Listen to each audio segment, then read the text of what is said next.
Greetings, everybody. Happy to have you join us in the CBI webinar on EU organic markets for grains, pulses, and oilseeds. My name is Hans Benza, and I am the Market Intelligence Program Manager for the grains, pulses, and oilseeds sector at CBI, and I will be your moderator for this webinar. In a few minutes, I'll tell you more about CBI for those who are here for the first time. But before I do so, let me explain on how GoToWebinar works, which is the tool we are using for this webinar. Now, the tool is really simple to use, and you only have a few elements in your menu. First of all, you need to know that we cannot hear or see you. You do have the option to pose questions in the field under questions, like you can see on the left side of our screen in the middle. I really invite you to do so.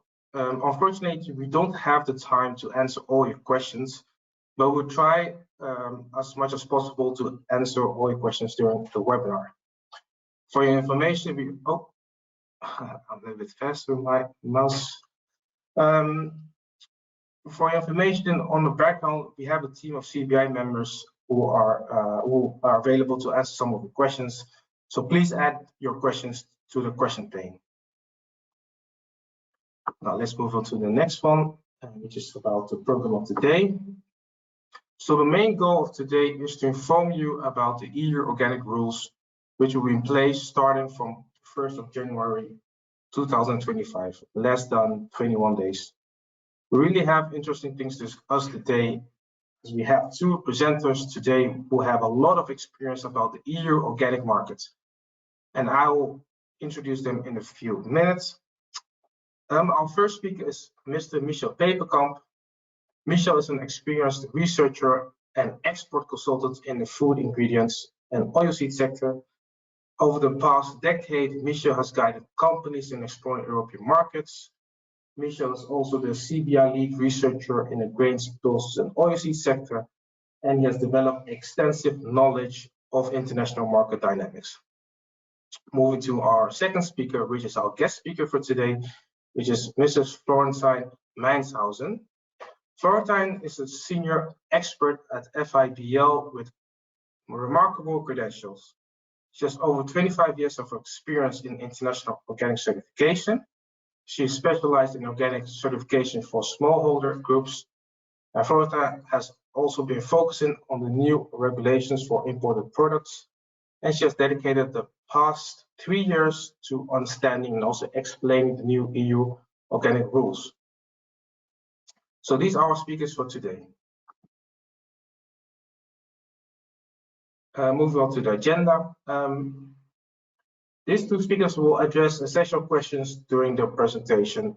Some of these questions include what opportunities exist in the European markets, what motivates suppliers and buyers to focus on certified organic products, how have EU regulations changed over the past years, and how can businesses comply with the new EU organic rules. Before I give the floor to our first speaker, Michel, I would like to tell you more about CBI for those who are here for the first time. The CBI stands for the Center for Promotion of Imports from Developing Countries. We are part of the Dutch government and are funded directly by the Dutch Ministry for Foreign Trade and Development Cooperation. CBI was established in 1971, and we have over 50 years of experience in contributing to local sustainable economic development through export, and we have worked with over 10,000 SMEs from over 70 countries to build sustainable trade relations with the European buyers. We have worked with over 10,000 SMEs, so we have a lot of experience, and also we do this by providing a lot of market information, which I will tell you more about this in the next slide. But before I do that, I would like to tell you about our mission. CBI's mission is to support the transition towards inclusive and sustainable economies.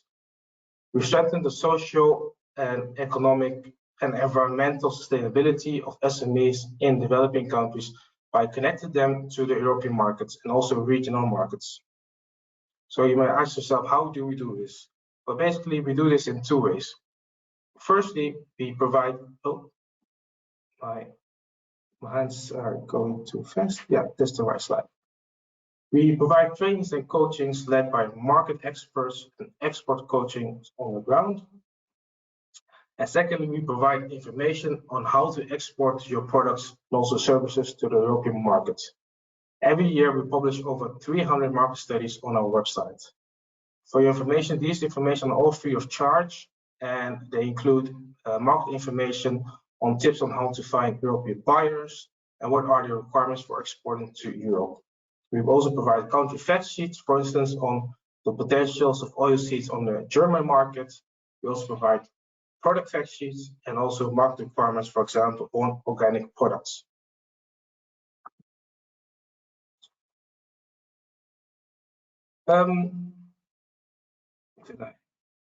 Yes, sorry.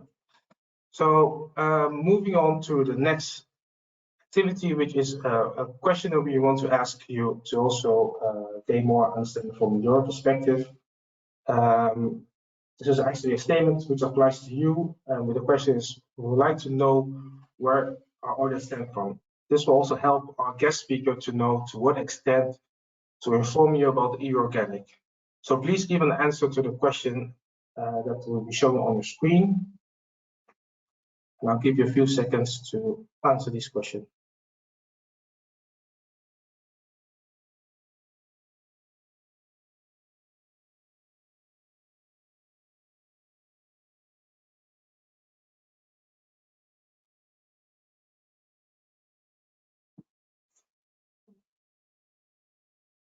So the question actually is, or the options are, I am an organic certified for the European markets. The second option is, I produce or trade organic products without EU certification. The option C is, I'm not doing anything in organic yet. And option D is, I consult and or support organic traders or producers for the European markets. I'll give you a few seconds to answer the question.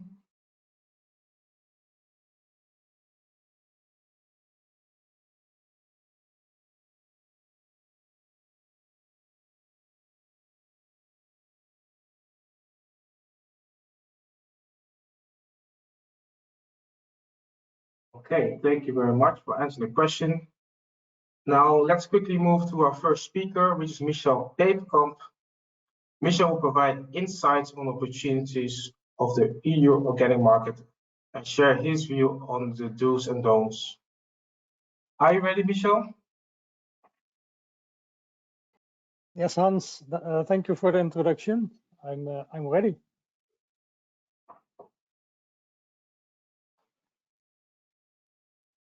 Let me share my screen. Should be coming on now.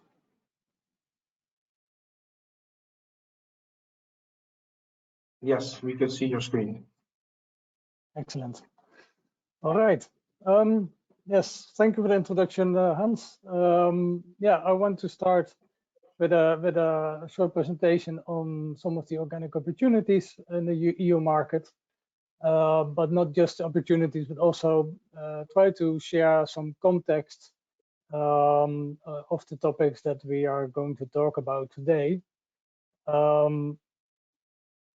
So basically, what I want to talk about with you today is the organic market, but also the motivation to be organic or not to be organic. So I will present some opportunities, some trends and data, maybe also some market drivers, what is driving the organic market.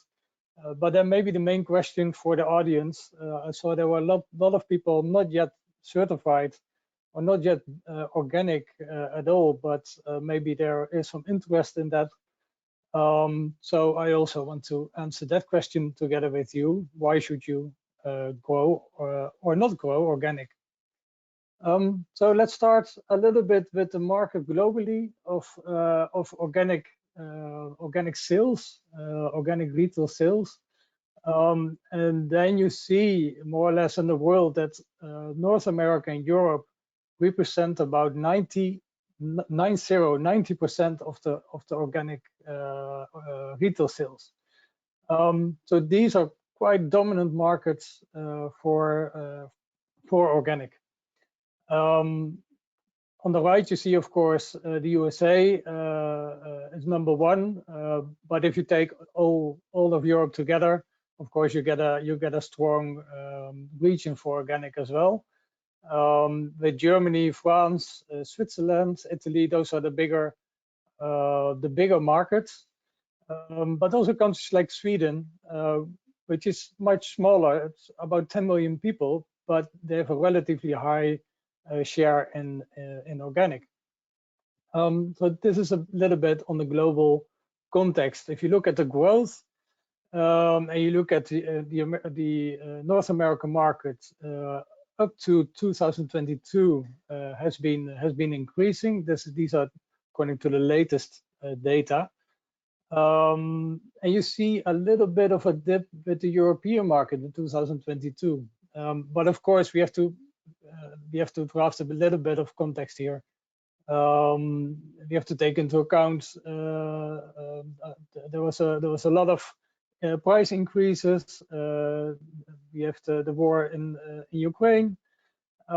So all these things had an effect on the organic market.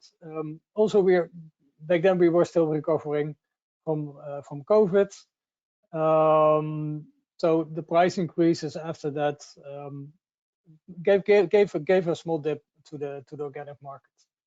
And if you look at which markets have been growing and which markets have been decreasing, and now we talk about 2022 because these are the latest data that I have for now. Then you see the countries like France and Germany and Switzerland and Denmark. Those are important markets for organic. They saw a bit of a decrease, which is not bad in my opinion, because these were already countries that had a pretty high percentage of organic consumption. But you can also see some growth in countries like Bulgaria, relatively new in organic, Austria, the Netherlands, Estonia. So there's still, in some countries, there's still some growth in the organic market. So basically, we see some growth, we see some decline. So the question is, should we be worried about this organic dip in Europe?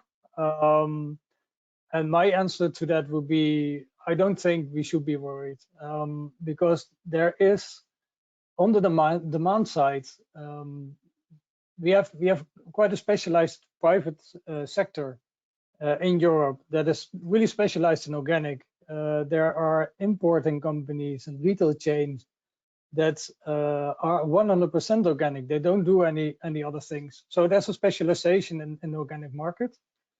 Also, there's an increasing consciousness of consumers about the environment, and definitely after COVID, you see people looking much more for healthy food options, and also organic fits well that trend.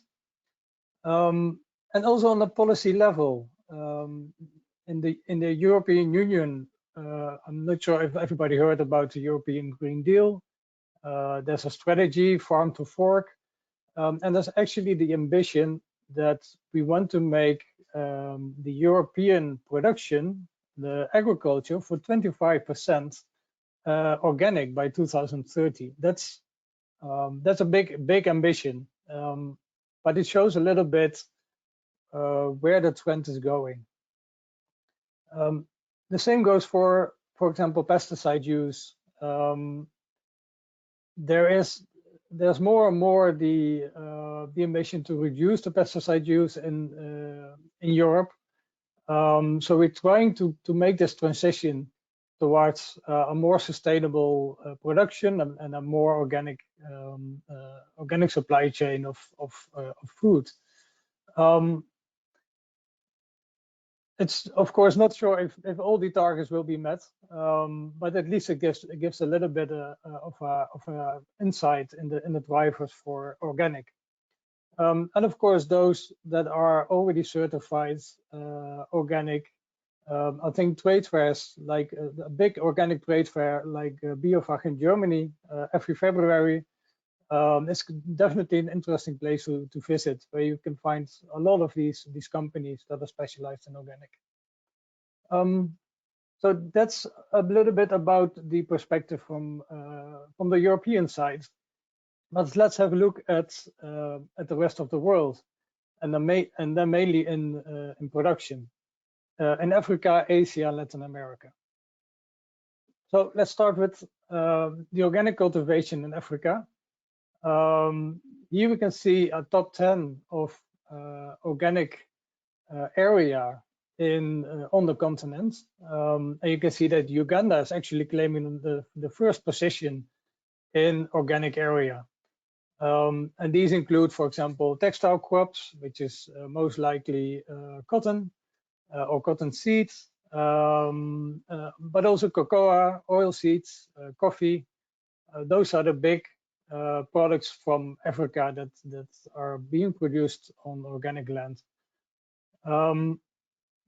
Then if you look a little bit to the exports from Africa, you actually see that soybean is the #1 export product, which is of course a huge commodity, and organic is only a fraction of the total tonnage. But also you see vegetable oils, bananas, cocoa, coffee, and those are typical products that have a high organic share in Europe as well. The same for sesame. So these are products that can be quite interesting for the organic market. Then we go to Asia. If you look at Asia, India is the #1 in organic land, organic area. Focusing on Asia focuses mostly on cereals, textile crops, oil seeds, coconuts, but also some tea and methi. So India is number one, at least in area. And if we look at the products, then we see oil cakes, rice. Asia is definitely most dominant in organic rice supply to Europe, but also some soybeans, some linseeds, a little bit of coffee. So here you can see a little bit the division of the products, and actually Europe is the main market for organic products from Asia. The United States is less important in this case, but if you go to Latin America, you will see it will be the other way around. And in Latin America, Argentina positions itself as the first in the top 10 of organic countries based on the number of hectares. Of course, Argentina is not a big producer of coffee and cocoa. It can be in cereals, but coffee and cocoa are actually the biggest products that are being produced. If you look at the lands, the number of hectares. But you also see some fruits, subtropical fruits, sugarcane, but also oil seeds.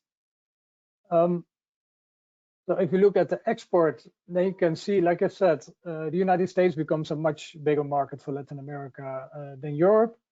Although in the case of bananas, it's still a big, Europe is still a big destination.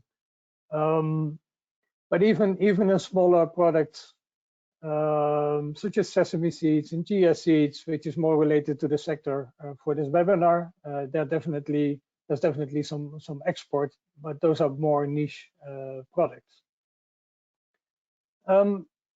So going into the organic trade in Europe, mainly focusing now on oilseeds, cereals, and pulses.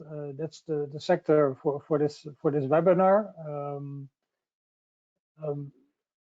I collected a little bit of data for you to give you a little bit of insight. So if you look at, for example, sesame, which is, I think, an important important products for the organic market. The percentage of organic is relatively high.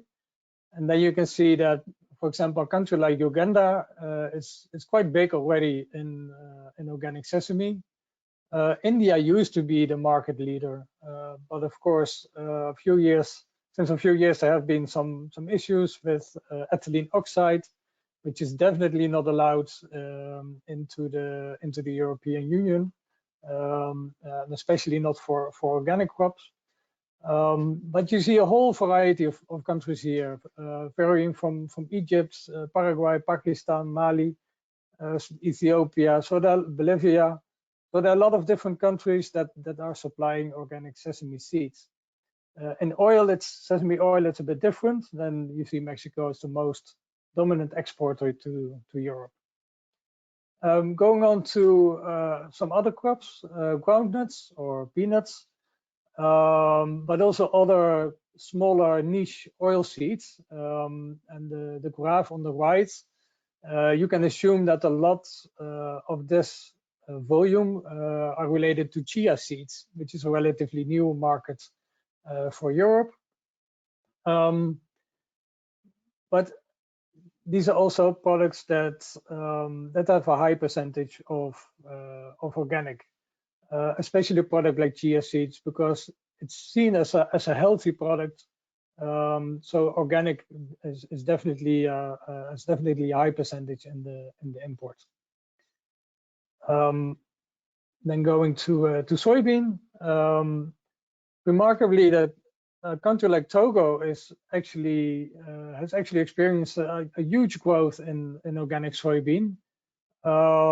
Standing up to huge producers like China, Brazil. So they're really specialized in organic soybean.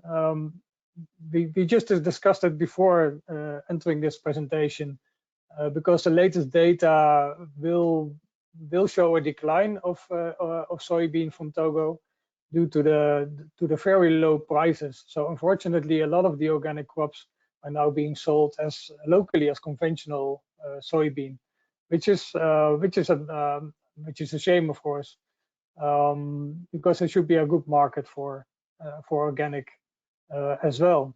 But this is just the reality of how the market works sometimes. Then we go to rice. Of course, like I said, Asia dominates the rice market with countries like Pakistan, India, Cambodia, Thailand.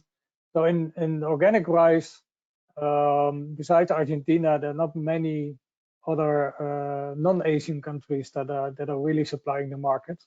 Of course, possibly from Italy, because we have European production as well. But I don't count that as European import. And then other cereals other than wheat and rice. Then we see Ukraine is still an important country for Europe. That will remain the same as long as they, of course, can keep up the logistical supplies. Ukraine is like the big grain house for Europe as well. Maybe another interesting one is organic coconut oil, which is of course a bit more processed. But here you can see it's mainly the Philippines and Sri Lanka that exported crude or virgin coconut oil to Europe. If you look at other oil seeds or oil nuts, on the right, there will be a lot of shea nuts also involved, of shea butter. And then you see Burkina Faso, Ghana, I think more export to Europe. Then maybe the last one in pulses. So kidney beans, chickpeas, mung beans. Here it's really obvious that China, as well as Turkey, are big suppliers of organic pulses to Europe. So here also there could be some opportunities for new origin countries, because importers are always trying to divide their risks, trying to find different origins, so they can easily switch when there's a problem in one origin, they can switch to another. But in pulses, that this is not not yet being done that much. So there is some opportunity to diversify. So in short, talking about opportunities and strategies, I think the European market is an important market for organic crops with a long-term growth, even though we have had a small dip in the past few years. There is definitely a high organic share in healthy and high value crops. Think about chia, sesame. I think Africa and Asia at the moment are the most suitable suppliers if you look at the current export. Latin American dry commodities, they are more oriented to the USA still. And then market strategies, like I said, diversification of origins, for example, for coconut oil, for groundnuts, for pulses, can be a good option, but also specialization or scaling, like Togo did in organic soybean. Even though past few years have not been very successful, specialization is also a good thing to think about when exporting to the European market. But there's also a big but, and I want to take you a few minutes to some other maybe questions like why organic? Because the organic market in Europe, yes, it's a growing market. The label, which you see here, like the leaf with the stars, it's really recognizable for consumers. They know what's organic. They recognize the label. And a lot of investments have gone into organic in the organic market. But now there's also a new regulation which make the organic market a lot more challenging. And our guest speaker, Florentine, will speak a lot more about that. And I think it's really important to listen through that presentation later. I think it's important to say that if you have a zero input farming, so you don't use any chemicals, it's also considered to be organic by default. But this is nothing like being a certified organic farmer or a certified organic company. Organic, it includes a lot more than just not using any chemicals. So you have to think about organic practices, alternatives for what people would use as chemicals. But the most impact for the European market is definitely the certification has become much more complex and much more expensive. So the question is, will organic become even a more like a niche market now because it has become more difficult? If you look at the traditional market, then you always have this big cycle of up and down. When prices are high, all the farmers start to produce, and then the market gets oversupplies, prices go down again, and nobody wants to produce the same crop anymore.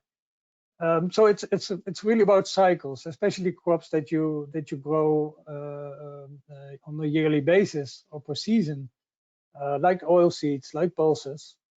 But if you look at the organic market, you can see really two clear driving forces, and that has to do with the organic trend on one side. So there's a drive in Europe to go more organic, and there are people they really want to make organic as a more mainstream market.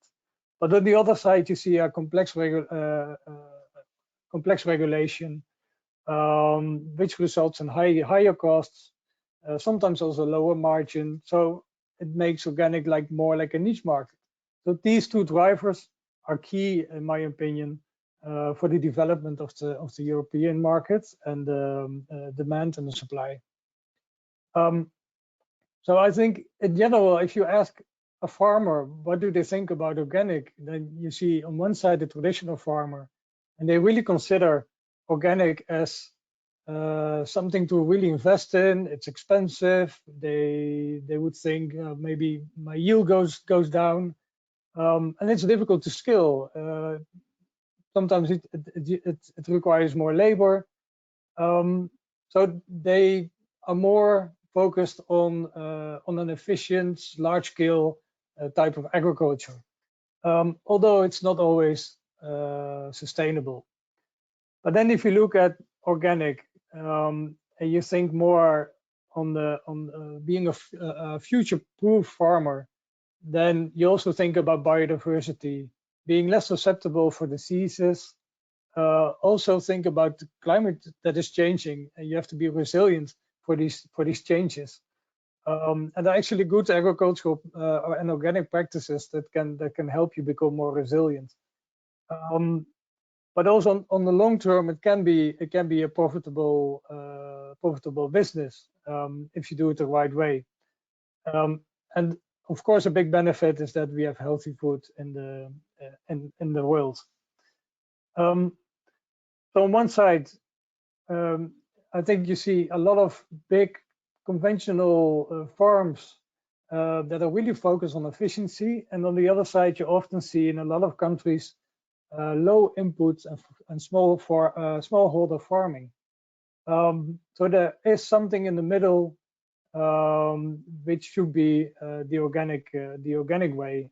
And then, you can focus on agroforestry, you can focus on intercropping, more biodiversity, using cover crops. So these are all things to think about when you go organic. And in the end, the motivation maybe should not be only the market, only the European market, because yes, there is a good demand, but it's also a market, I believe, for the long term. It's not a quick stop and a quick profit. So don't do it just for the money to become organic. Think about also the primary benefits, being more sustainable in production, having a better biodiversity, being more climate resilient. And when you invest in these organic practices, also take your time, because when you use a lot of chemicals now at the moment, and you just take away the chemicals, of course, production will go down.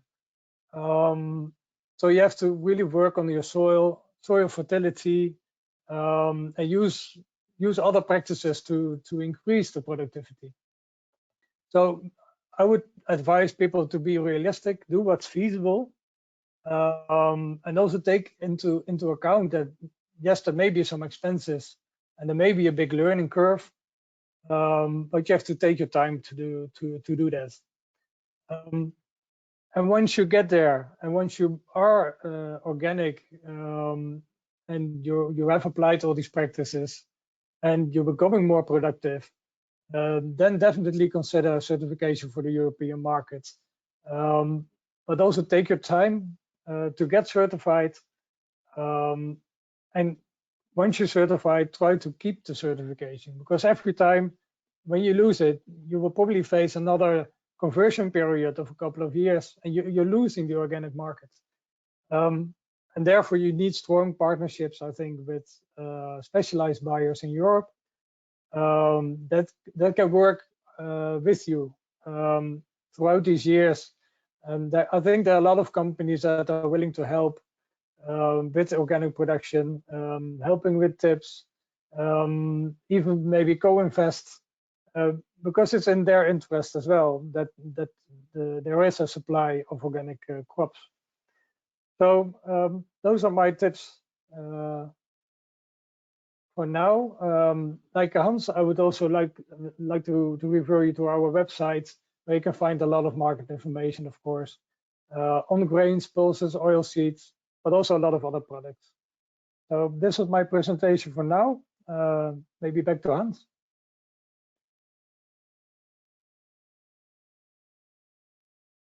Yeah, thank you, Michel, for sharing these insights. For our audience, please feel free to pose your questions. We'll have time to answer your questions after the next presentation. So let's move on to our second speaker, which is Florentine Meishausen. As mentioned in the introduction, Florentine is a senior expert at FIBL with remarkable credentials. She has over 25 years of experience in international organic certification. So the floor is yours, Florentine. Thank you very much, Hans and Michelle, for inviting me to this webinar.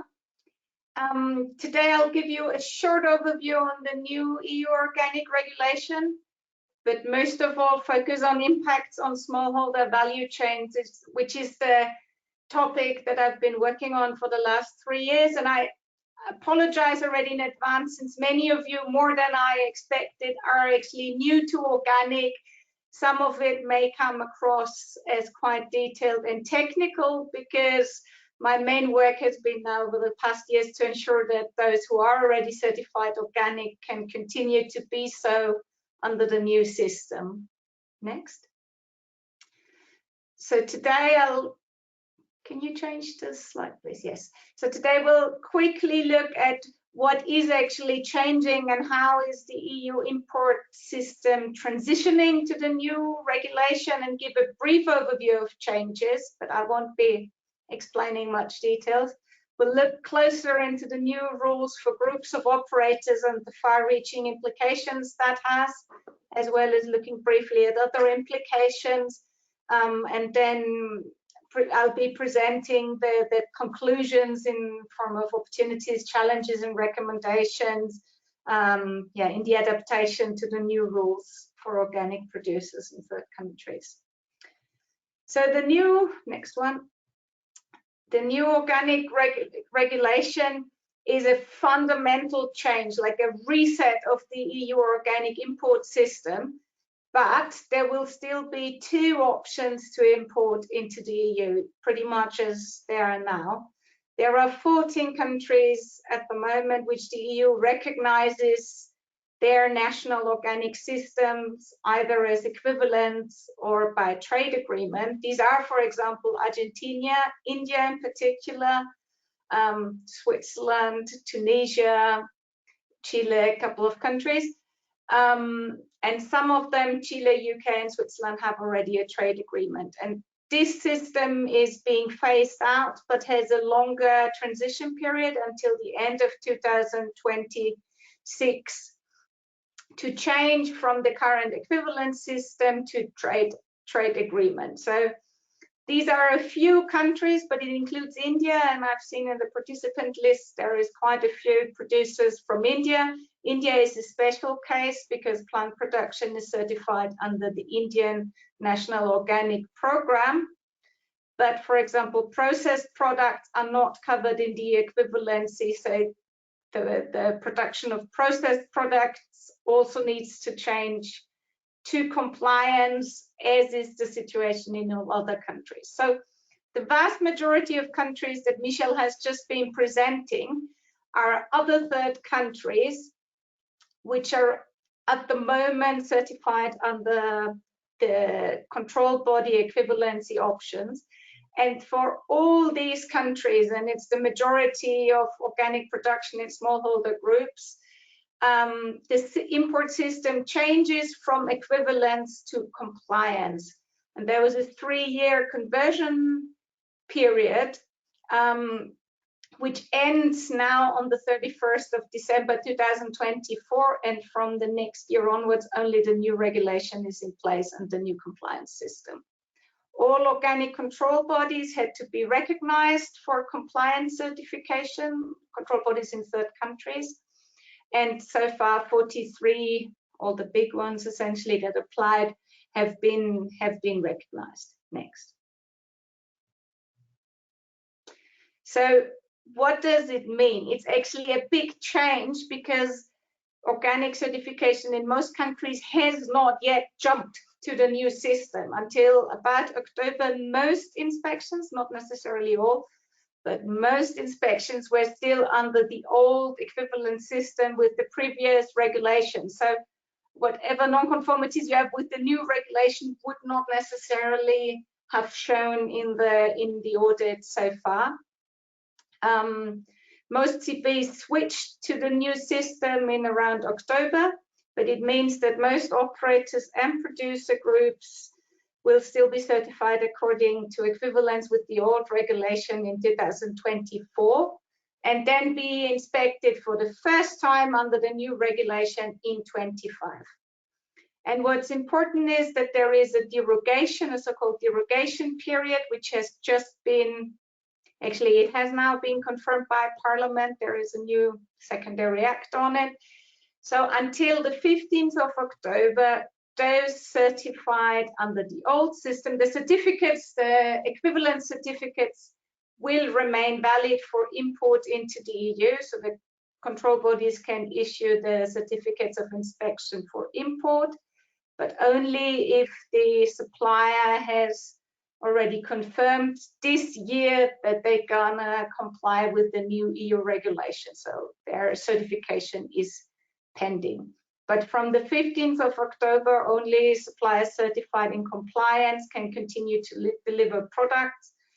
And this is a very ambitious timeline if you think that the audits start in October to have all the certificates ready. Next. So I know this was now very technical, as there is a lot of questions around the transition to the new system, but what is it all about? The key changes are that there are entirely new rules for producer groups with the definition of a group of operator and detailed ICS requirements.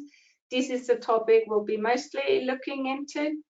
There is also stricter word-by-word compliance with all EU organic rules in the regulatory texts. There's strengthened control procedures.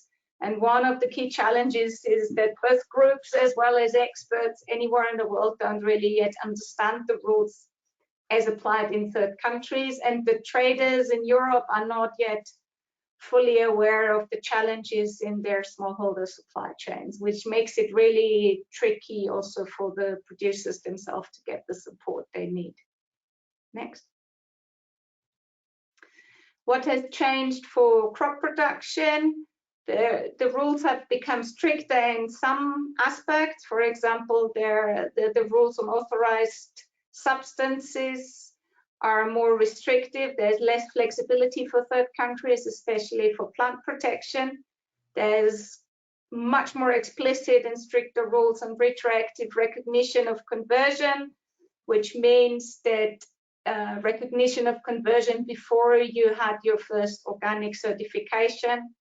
For example, in Africa, this was rather common practice if farmers had not used any inputs and were traditionally organic, that they did not have to undergo a full 3 years of certified conversion period. The rules for this have become much stricter.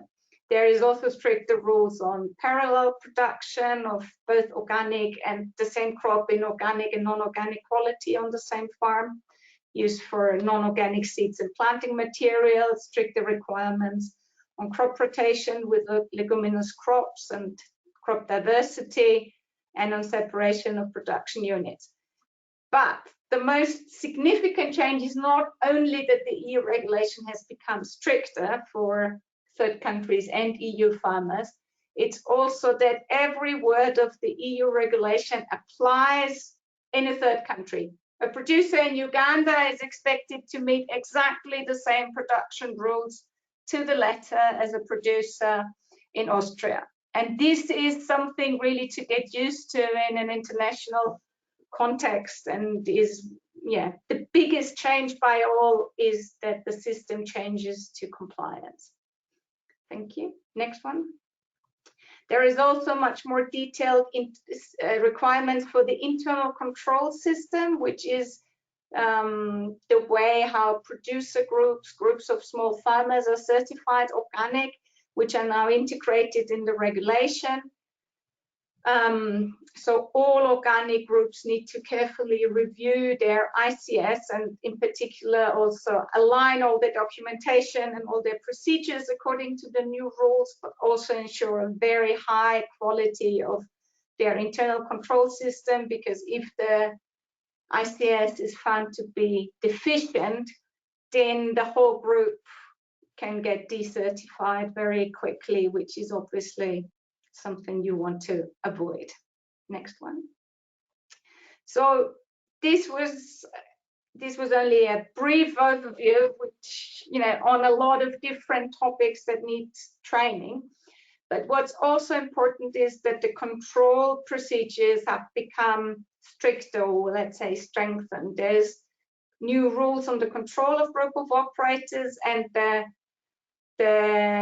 rate of reinspection has increased considerably for very large groups, because it used to be square root based, and in future at least 5% of members shall be reinspected by the control body each year, and 2% of members are subject to sampling. So this has both audit time implications and cost implications to ensure a better control within groups.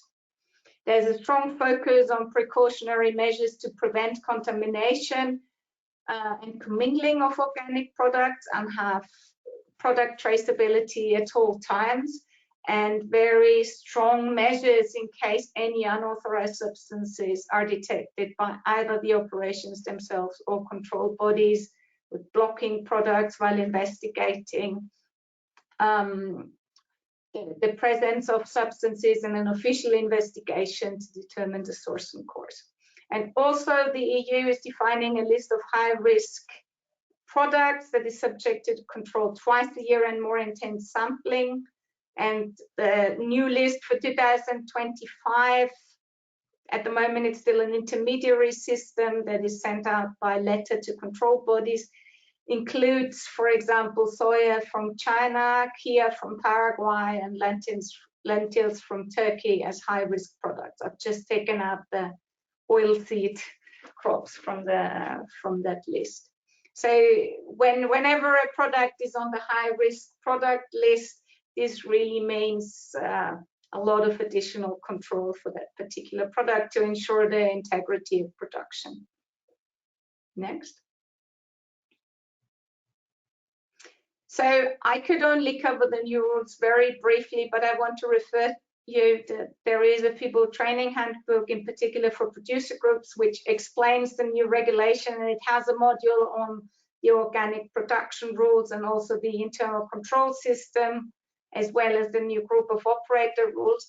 And it's really helpful to find the respective paragraphs in the regulatory text and read up the details there, but I think the handbook can really help you to have an overview of all new rules and where to find them in the different regulations, because there's many different regulations that you might need to look up information to know what is required.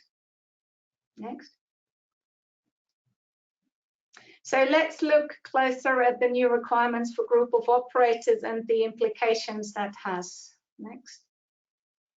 So at the moment, smallholders in low and middle income countries have been certified for many decades as producer groups with an internal control system that controls 100% of the farmers, and then the certification body comes in and checks that the ICS is working and re-inspects a certain number of farmers.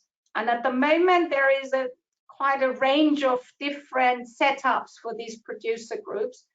And the new EU regulation 2018-848 is the first major organic regulation to include group certification directly in the regulation, applicable to production in the EU and third countries. So also within the EU, there could be groups of operators in the future.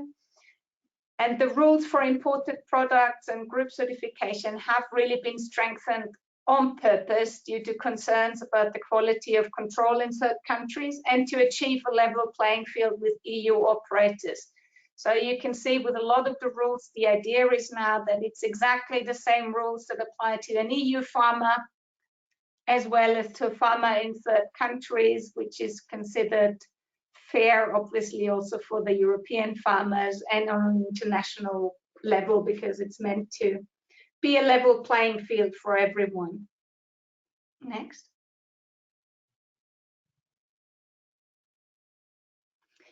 So for the study that we did now to better assess the implications on smallholder value chains, I also looked at imported products, because it depends very much on the type of product, how much volume of EU import comes actually from smallholders as compared to large individually certified farms, but there is many oilseeds that come to a very important extent from smallholders in particular that are certified under group certification at the moment, particular coconut, sesame, chia, soybeans to some extent if it's from Africa, but also a wide range of other products. Next. So the biggest change for producer groups is that there is a new definition of a group of operators, and this is really completely new. It's like a new concept. It doesn't mean that if you're at the moment a producer group that you will be also a group of operator. It's not just a new name.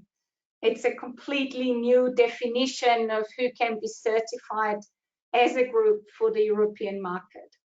So a group of operators shall be composed only of members who are organic or in conversion farmers, and these members need to be under a maximum size or turnover limit, which is either being smaller than 5 hectares total agricultural land or having less than 25,000 euro organic turnover in a simplified way.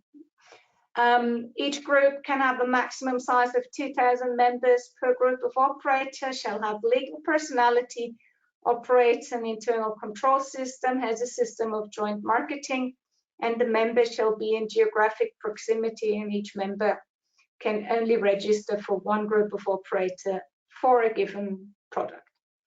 Now, these rules, at first glance, many groups think, well, that doesn't cause any much problems, but when you look closer, it has far-reaching implications. Next one. So we found in this, well, before I go into the implications, I want to stress one aspect because it's the most confusing aspect for many organic producer groups worldwide, and the rules are very hard to understand, and there's a lot of misunderstanding. So I want to clarify the maximum farm size restriction. We found that the majority of farmers in producer groups are smaller than 5 hectares. So for these farms, it's always okay to be member in a group of operators. But there is also many farmers that have more than 5 hectares total agricultural land. And it's very important to know that these farmers can still be members in a group of operators if they have less than 25,000 euro organic turnover, which means organic sales to the group. And when you look at the organic turnover of farms, which is related to both their yields and the farm gate price and how many hectares they have under the certified organic crop, you find that in most typical smallholder crops and regions, the organic turnover for the farmers is much below 25,000 euro. For example, in all analysis we've done in Africa, we haven't found a single farmer that has an organic turnover of more than 25,000 euro a year. But in some regions and crops, there could be farms that have a turnover higher than that, and it's even extremely likely in a few crops like banana, honey, and specialty fruit in Latin America. So there you need to actually check the turnover, and you might need to do adaptation. But it's definitely less of a problem than people first think. And by all means, don't exclude all farmers that are larger than 5 hectares, because that would be a huge mistake. Next. But nevertheless, the definition has far-reaching implications, because the new definition means that around 70% of currently certified producer groups cannot be certified as a group of operators as they are, and they must adapt their composition or certification setup or organization to continue group certification under the new regulation.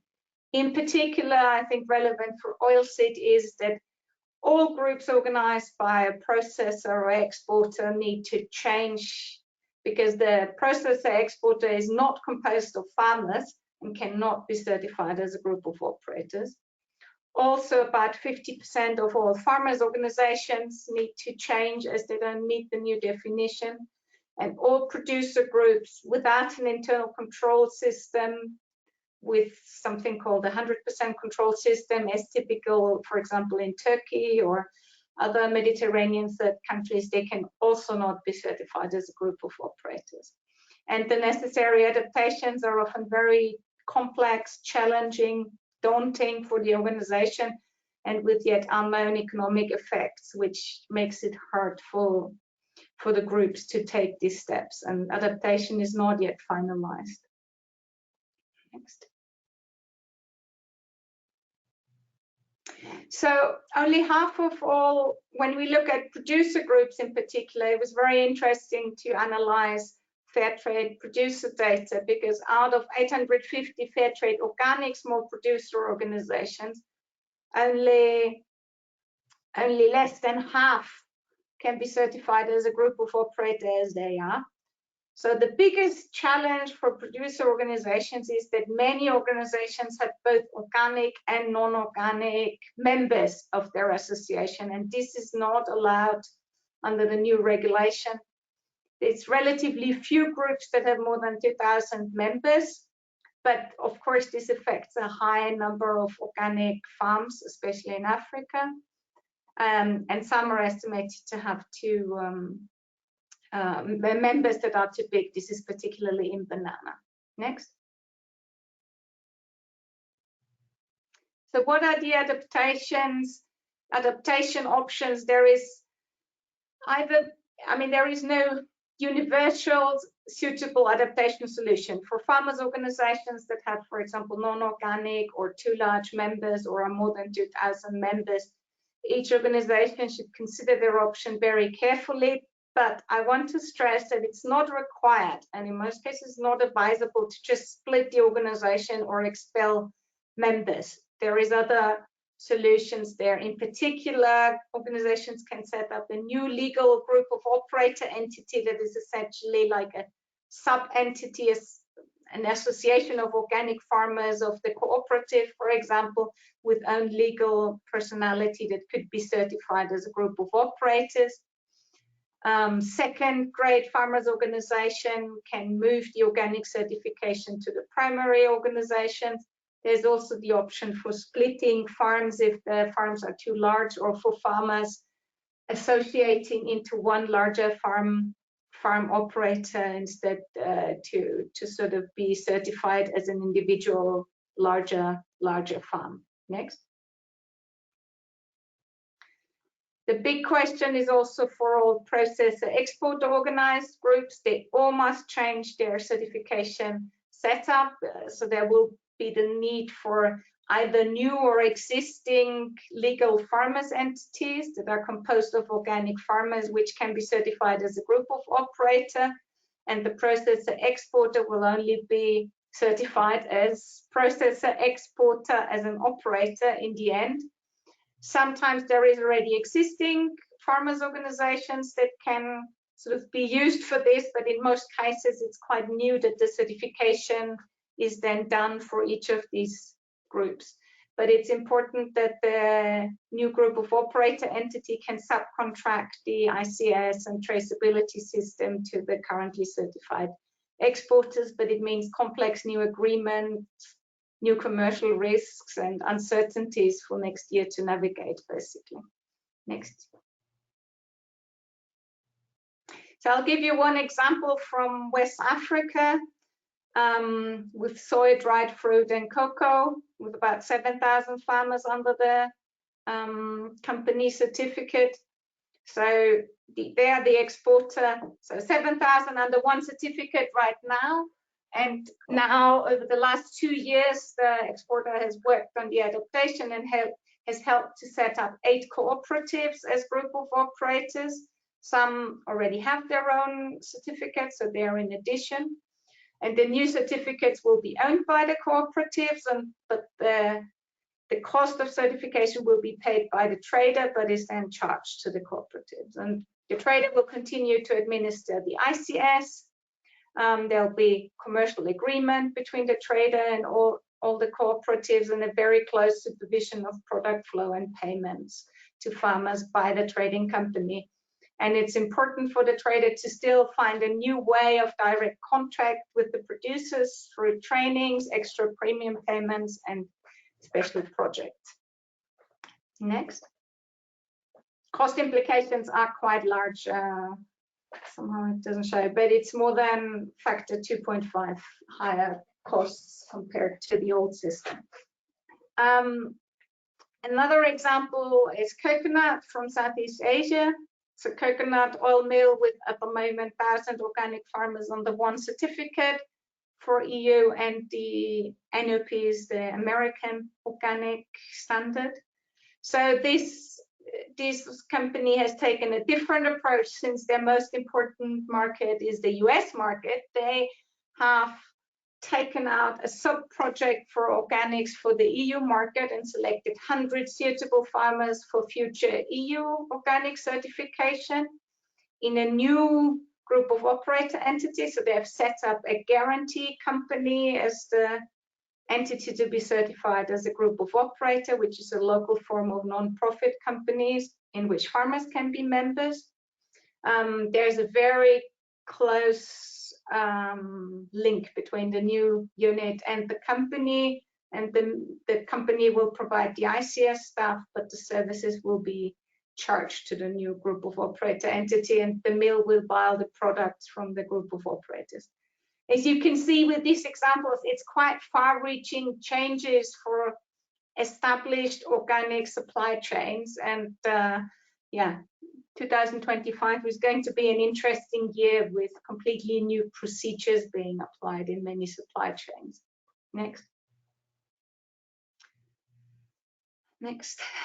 There's a few other implications. When we did a survey of the stricter organic production rules that I mentioned, you can see that many cause worries for 40 to 50% of producers.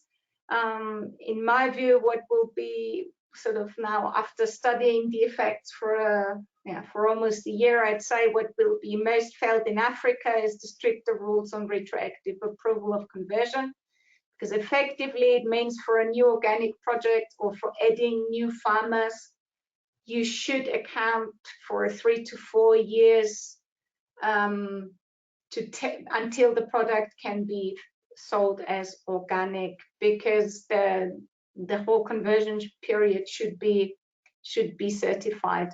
There is a way of retroactive approval of conversion, but it's also very costly and complicated. And so I think this changes the playing field for starting with new organic farmers or a new project, and you need to account for it in your business planning so that you have a realistic long-term business plan that accounts for this certified conversion periods, as it is the case also for farmers in Europe. And the restriction on plant protection substances is another topic that will cause some challenges in practice moving forward. But overall, in my view, I don't think anybody yet understands what word-to-word compliance with exactly the same rules and how they are read in Europe means in third countries, where we are used to decades of thinking in an equivalence mindset, so to say, that we have to do it similarly to Europe, but not exactly the same. Now, the same very detailed rules apply to all production anywhere in the world. Next. So there is also an effect on certification costs, as Michelle already mentioned. The effects vary very much. In the survey done a year ago, yes, around 12% expected a cost increase of less than 10%, 43% of respondents expect an increase of more than 50%, or up to 200 or 300, 400%. The biggest groups have the strongest increase in costs. And yes, in the more concrete examples I've seen lately, it was more like 25% increase to 50% increase. But for the large groups in Africa, it can easily be factor 2 or 3 for the certification costs. Next. But there's a huge variation in costs. There's also a huge variation of the certification costs already to start with. It's not that everyone is paying the same for certification. There's regional differences, which I don't think I'll have much time to look into, but in principle, Latin America has a lot of groups. They are much smaller, and 60% of them need to adapt. Africa has the highest number of organic producers in the key smallholder countries, and there are 70% of groups need to adapt, and it hits a large number of farmers that are affected. And Asia is special because of India, because India has 2.36 million producers in 6,500 groups, but the grower group certification is under the EU, is recognized by the EU to be under the Indian National Organic Program. So the group certification does not change to the new EU rules, but the processing activities will need to be certified in compliance with the new EU regulation if you produce processed products. And without India, there is fewer groups, and it's mostly coconut and rice and spices and a bit of cashew and of course cotton that need to adapt. Cotton also does not need to adapt to that. Cotton growing also doesn't need to necessarily adapt to the new EU regulation. And in Mediterranean third countries, in particular in Turkey, which Michel also mentioned, it's almost all 100% control approach or organized by processors or traders. So there actually 100% of groups need to adapt to the new rules, need to adapt their organization. Next. So trying to come to an end. I know I've been presenting a lot of challenges because it's a big step for organic producers now to come into compliance with the new rules. But of course, even the producers in third countries in our survey, more than 50% or 50% agreed that the new rules improve the organic integrity along the supply chains because it's stronger rules.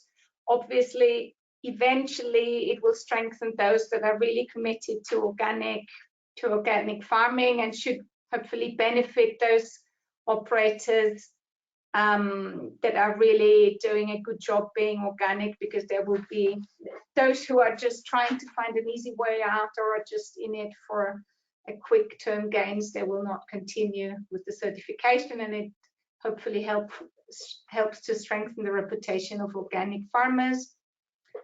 Next. And have a clearer control and level playing field. Next slide, please. So overall, the new regulation is expected to increase the integrity of organic products in the EU and beyond by setting consistent harmonized rules and a level playing field. And even for producers everywhere in the world, this is a good thing. Many producers also like that the rules are more accountable and that their competitor will be held accountable to the same rules as they are. Those producer groups that meet the new challenging requirements may ultimately benefit from an improved market position and less competitive race to the bottom. There will be eventually more transparency on group certification, which can help to enhance market oversight and available data. And there is an important aspect of risk mitigation that operating in smaller group units and with clearer rules can help producer groups to mitigate risks. Next.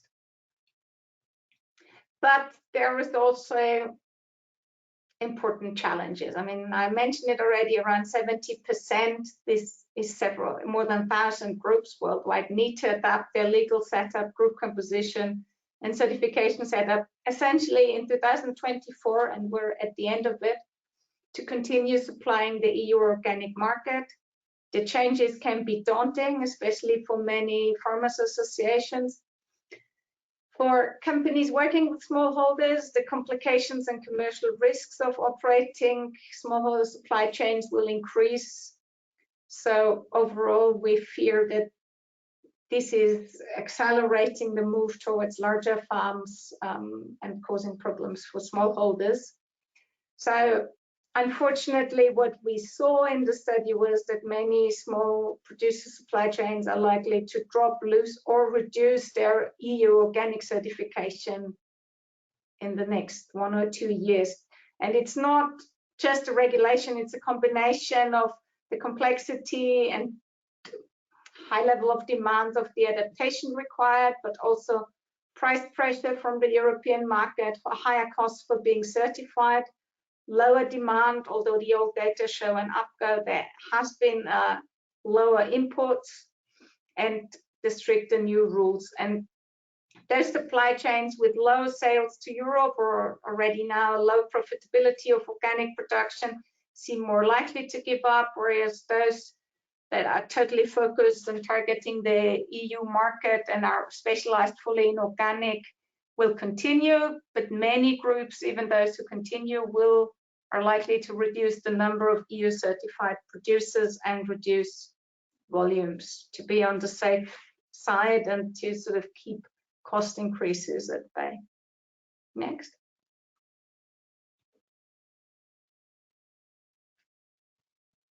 So for the European market, it means reduced product availability and some supply chain disruptions that are likely in 2000, towards the end of 2000 or from mid-2025 onwards, as many groups will be audited for the first time in compliance with the complex rules. So we have to expect that there will be quite a couple of non-conformities. There is strict new sanction catalogs. There might be delays in the issue of certifications and temporary disruptions. And overall, the cost for organic products will increase. It's not only the certification costs, it's also the internal compliance costs, and the internal costs for being certified are increasing. And it's clear that the European market will either have to cover those higher costs, or ultimately producers won't be producing for the European market, I guess. And there is really a risk of short-term shortage if suddenly a supply chain or loses the certification, which again of course has an effect with sudden price peaks, and it's very hard to predict this. It's completely unknown what the prices will do next year, because it might be quite sudden, these changes. Next, we're finished. Finally, I think. So there is the recommendations that traders should reach out to their supplier and consider the challenges in their contracts and share the risk of their producers, and whenever they can accommodate the higher compliance costs in the value chains. There's definite need for support and training programs, including targeted financial and legal support to smallholder groups for the initial adaptation, and more regional or sector-specific organic practice guides, because a lot of the existing material and training materials on organic production isn't yet updated to the new EU requirements, because it's multi-standard, and now the EU standards are quite specific, really. And there's also some recommendations to policymakers, which are not so relevant here now. Need to finish. Next one. I just want to refer to you. You received the presentation, and there's links to more training materials, to the full report on the impact of the new regulation. But also more resources to look up and find more information. And next and last, I want to refer to those of you who are completely new to organic farming and thinking of going for it. Maybe also, as Michel said, not only for the European market, but just to start with organic activities and explore all the benefits of organic farming.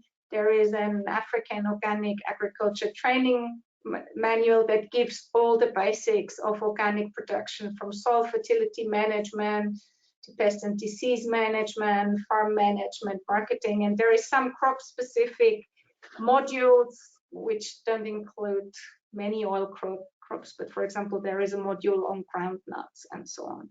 This may also be helpful. It's written in a very neutral way, also for regional markets or national markets, and gives a full overview. Finished now. Done. Next one, but I think we're done. Okay, thank you very much for sharing this valuable insights, Florentine. In the meantime, we have received a lot of questions, and I would like to ask you, Florentine, to answer some of these. Let me go through it. Someone's asking, does the new regulation have an impact on the frequency of maximum residue levels? Do you want me to read the next question, or? No, I can, I mean, question is somewhat unclear. There is maximum residue levels in defined in other EU regulations already for import, but any residue in an organic product will essentially trigger an official investigation, and the procedures for this have become much strict. I mean, stricter. It's harder to close any residue official investigation. There is many products that are being blocked for months or lose organic status due to residues. In the report, you can find also reference to, there is a new vademecum on the official investigation and contamination of organic products and what happens if you find unallowed substances. I can add this to the list of resources. It's a whole topic of its own, but it's definitely becoming stricter and not more relaxed. That's something I think all European importers are also quite worried about this particular aspect. It hasn't made organic trade easier, and it's definitely a business risk to keep in mind in your business planning. Okay, thank you. Another question is, how is geographical proximity defined? Okay. Luckily, there is no detailed new definition within the EU regulation. So as long as it's in one country, on a regulatory point of view, it works.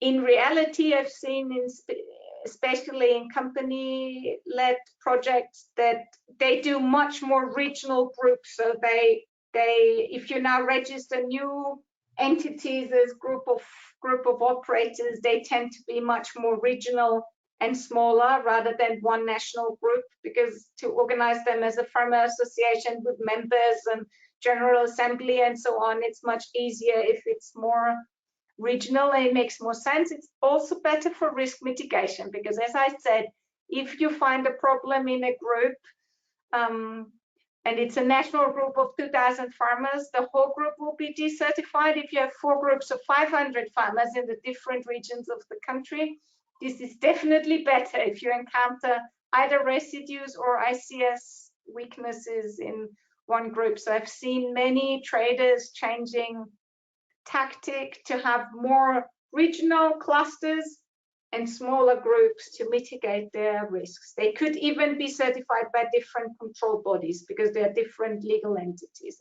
So it's actually not so restrictive, but it's a good advice to have all farmers at least in regional clusters so that you can have a close ICS control of those farmers in the regional cluster.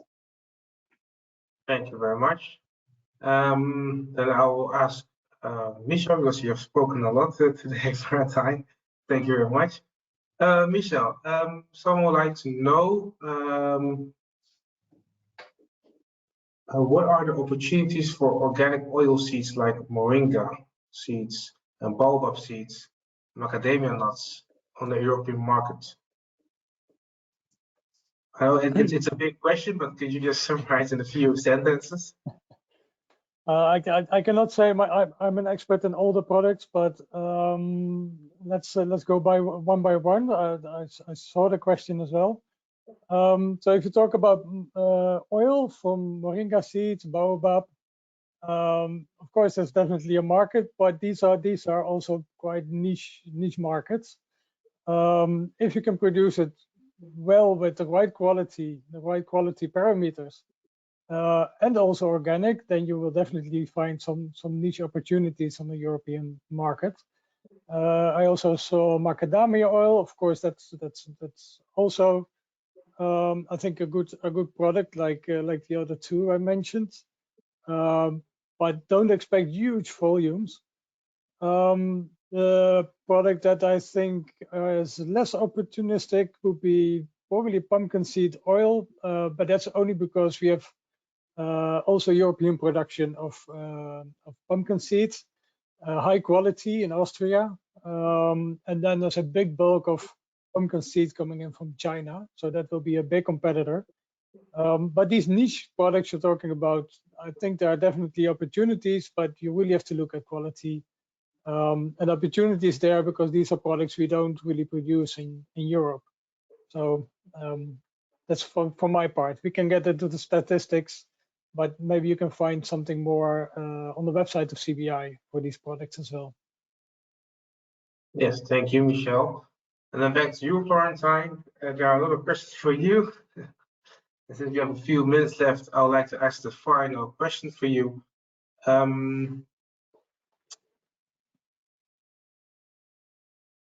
I have a question for you. Where can I find further information about future retroactive conversion? In the FIBL handbook that I mean, I can refer you to the articles, but I think the best approach is to contact your organic control body, because each control body has their own procedures, how it works. But it's important that you have to submit the application for it very early. And the rules would actually require that you do the control before you use the field. So if it's, for example, a fallow field or bushland, that you do the inspection before it's being cultivated, which is, you know, not what you're used to. And then it requires sampling and control of each plot essentially, and it's a bit unclear how it works in a group, but I don't think it will be very relaxed, because the control body will need to announce this to their accreditation body for every plot that they give retroactive recognition. So it means effectively that if you do it, it's going to be expensive. It will not always be granted. And you might be better off undergoing controlled conversion period, was the feedback from some African groups I've talked to who have done it. And at the end, they said this was not worth it. We should have just gone with the controlled conversion period. I can tell you the regulatory number, but it doesn't really help you. I think it works best if you ask your control body about it. But if you are new, a new producer group, I mean, contact your control bodies, but I would count with at least 3 years certified conversion period if you have already a project ready and an internal control system working and documentation of every farmer ready. So in reality, it will be more like 4 years before you can sell as organic. But depending on the crop, there may also be a market for conversion products, and maybe more so if now the rules are applied stricter everywhere in the world. Okay, thank you very much for answering these questions, Florentine and Michel. Maybe to add, Hans, yeah. I think Florentine did a great job in explaining the new rules for the European market. But I agree with her. It's really interesting to see what will happen in the coming years, as a lot of organic producers may stop supplying the European market. So that means there is a demand in the European market that might not be fulfilled, and that also creates an opportunity for producers that are able to cope with these changes. And to organize this organic production and integrity. And I think before, or in the years before, I worked in different oil seeds. You also saw a lot of fraud in the organic supply chain, and that also created a lot of false competition, because the ones that were doing actually the right job of organic, they could not compete with the suppliers that were doing not that good of a job and still try to sell their product as organic. on one side, it's good there are stricter rules, but like I said, I'm interested to see what will happen in the next couple of years. But maybe Florentine, you like to add on that as well. I'd like to think in opportunities, and you did a lot of course, difficulties in the regulation. But yeah, maybe you want to comment on that.